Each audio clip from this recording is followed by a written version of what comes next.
licenciado Francisco Paco Carreira nos acompaña, ex precandidato a la presidencia de la República, pero el licenciado Carreira continúa en la carrera. Carreira en la carrera. ¿Por qué? Porque es que el Movimiento Unidad sí tiene candidatos ya a diferentes puestos de elección popular por la libre postulación, y creo que hay que entender las cosas. Licenciado Carreira, buenos días. Bueno, mira, buenos días y placer estar aquí. Bienvenido.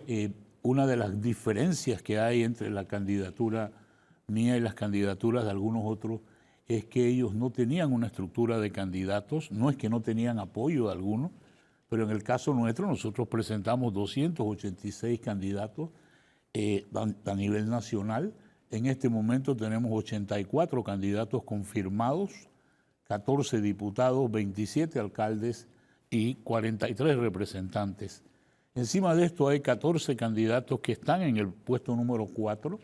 Ya me han confirmado un par de impugnaciones que se han presentado en temas de diputados y alcaldes por diferentes razones que la ley lo permite. Así es que, que el número puede crecer. El número puede crecer.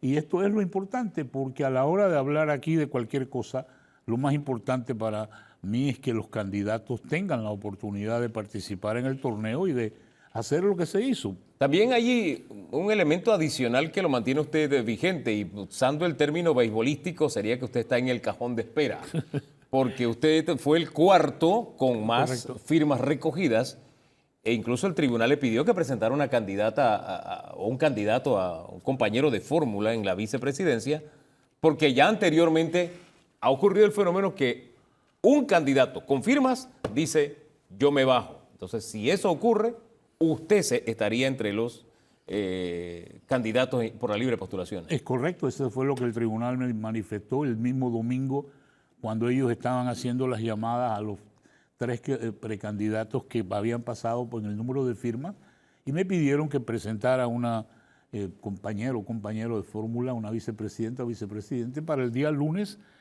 antes de las 3:30 de la tarde, con lo que en efecto hizo. Y yo debo decirte, esto no es nada raro en este caso, porque en la ocasión anterior, cuando estábamos recogiendo firmas con libros, yo quedé de 5º lugar, y en aquella ocasión también me pidieron lo mismo. Así que presenté igualmente una candidatura a la vicepresidencia, así que lo que me pidieron ahora pues no es nada. Licenciado Carreira, alianza, porque es que lo vimos usted sentado con el señor Ricardo Lombana, y pareciese como que usted estuviese interesado en postular a sus candidatos por el partido Movimiento Otro Camino. ¿Qué hay de cierto en eso? ¿Existe o no es alianza? No hay nada cierto. No hay alianza. Fui a una reunión que me invitó Juan Diego Vázquez. Lo único que sabía quien iba a estar allí, además, era Ernesto Cedeño. Básicamente era eso. Yo fui a la reunión, allá estaba Lombana, estaba Quiroz, estaban algunos otros candidatos, Paulet y otro grupo de personas, Edison Brose.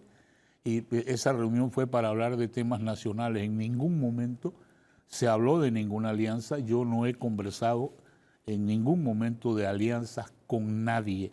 Y yo creo que esto debemos entender la razón. Cuando la Asamblea distorsionó la ley electoral y la acabó porque permitir a los partidos políticos que se adueñen de las candidaturas de libre postulación, se creó un gran impedimento en las candidaturas de circuitos plurinominales. Nosotros, como candidatos de libre postulación, no podemos aspirar a un residuo en un circuito plurinominal, mientras que los de partidos sí. Entonces, ¿qué es lo que ocurre ahora? De los 84 candidatos que yo tengo, los que están en circuitos plurinominales tendrían que renunciar, dejar las aspiraciones para que un partido lo postule. Claro. Entonces, ¿qué pasa cuando la persona renuncia? Claro. Pierde el derecho a que el subsidio que le toca por las firmas que recogió, automáticamente lo va a perder. Entonces, esto es pedirle a los de libre postulación un sacrificio que al final del día no les produce nada. Ya son candidatos a estos puestos de elección. El tema de las alianzas, entonces, es pedirnos que sacrifiquemos las candidaturas de circuitos plurinominales, y eso es un costo demasiado elevado. Más allá del tema de alianzas, ¿hay algún entendimiento o está en sus planes apoyar a alguno de estos candidatos de libre postulación o el del partido, tomando en cuenta que usted también es de libre postulación, o el único independiente de libre postulación que quedó entre los primeros, apoyar al candidato del partido de los independientes? ¿O ustedes no van a endosar Mira, ninguna...? yo no creo que hay partido de los independientes en primer lugar. Bueno, así se denomina Sí, no, el perfecto. partido Otro Camino, ¿no? Esa es una denominación de ellos mismos, en mi caso yo no lo veo así. Yo creo que aquí lo que tenemos que mantener, desde el día que yo me registré, 6 de junio del año 22, una de las situaciones que siempre dije era, nosotros como independientes o libre postulación teníamos que correr con un solo candidato, lo que no se logró en el año 19, cuando las candidaturas de Marco Amelio, de Lombana y de Ana Matilde, no se logró que hubiera esa unión. Y todavía hoy yo sigo diciendo, para nosotros lo estratégico es que vaya un solo candidato de libre postulación y vayamos respaldándolo por todos los demás. Claro, pero Eso ¿quién debe ser? Bueno, por eso es que tenemos que reunirnos para ver cuáles son las opciones reales, de verdad. Y yo creo que esto O sea, no es de poner aspiraciones personales en función de la libre postulación genuina. Eso ¿por qué nos va a llamar la atención si lo mismo ocurre a nivel de los partidos? En los partidos, tú sabes, yo creo que ocurre eso de que todo el mundo quiere ser cabeza. Y a la hora de la hora eso es lo que dificulta las alianzas. Bueno, lo mismo no va a ser nada distinto a nivel de los candidatos independientes o de libre postulación, porque hay todos tenemos el interés de participar. Y yo creo que aquí lo que pasa es que si pensamos primero en Panamá, la posición nuestra es necesitamos 40 diputados independientes en la Asamblea. Eso suena difícil, pero es un trabajo que tenemos que hacer y mejorar una oferta electoral. Y hay otros criterios que también tendremos que ver en las elecciones. Nosotros recogimos casi 800.000 firmas. Y es cierto, todos los que saben un poquito de política y los que no saben siempre se preguntan de esas firmas cuántos son votos y cuántos no. Perfecto, ese es el mismo riesgo que tienen los partidos hoy. Todos los partidos hoy están sumamente más débiles que en la elección del 19. ¿Y los independientes? Porque están divididos, igualmente estamos nosotros. Así que a la hora de la hora estamos en el mismo terreno.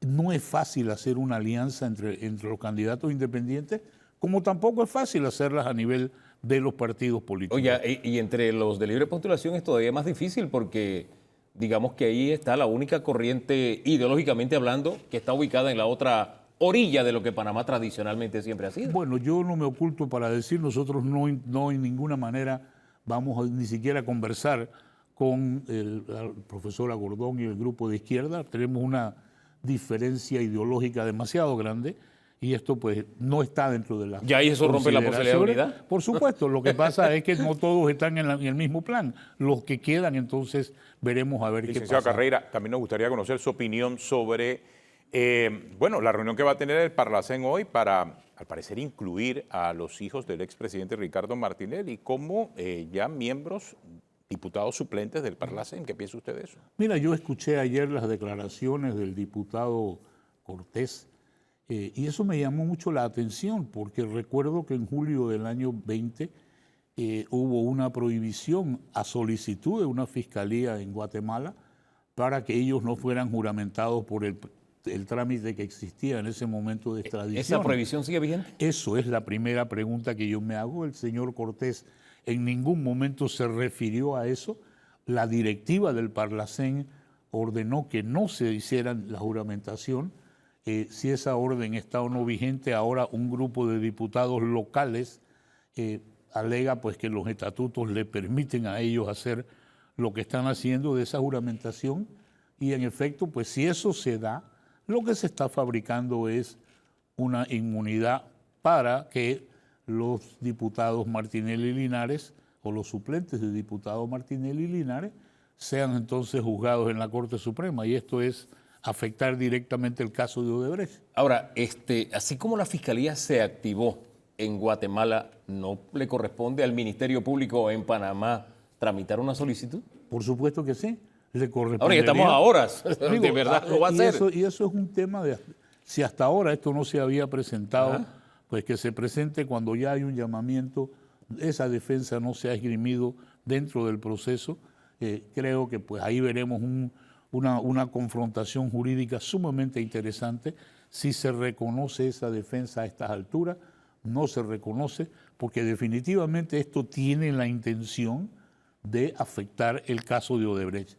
Y esto es triste, pero en otros países ya hay... El caso de Brecht y también el caso Blue Apple, que tiene segunda fecha de audiencia ya ahora, el 20 de agosto, y en donde los hijos del expresidente Martinelli también son parte del... Correcto, y eso es parte de crear un ambiente en donde va a haber una controversia jurídica que va a depender de cómo los jueces analicen esto. Ya, por ejemplo, como se ha presentado en otras ocasiones, el principio de especialidad que se sigue presentando y se sigue presentando. Ya hay decisiones sobre el tema, lo mismo vamos a ver en esto. Pero no es algo que no llame la atención.